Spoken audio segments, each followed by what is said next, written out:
We are recording now section 4.2 where the object, that means your fan cart, is moving away from the detector, slowing down, and then it changes its direction and comes towards the detector, is speeding up. So actually there are the two different parts, and you will observe some parabolic nature of the graph, and here comes the concept of turnaround point, which we will discuss in the lab as well. Okay, so let's turn on the fan cart and see how it goes.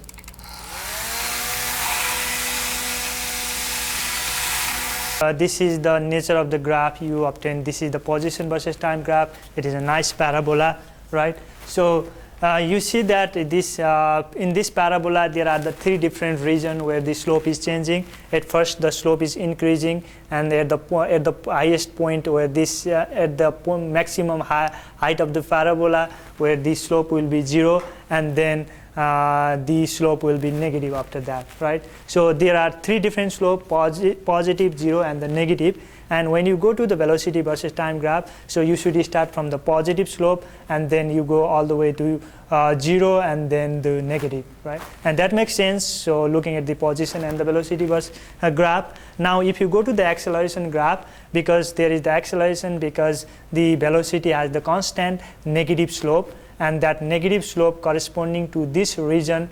So just consider the overall shape of the graph, not every single detail, and ignore the jiggles.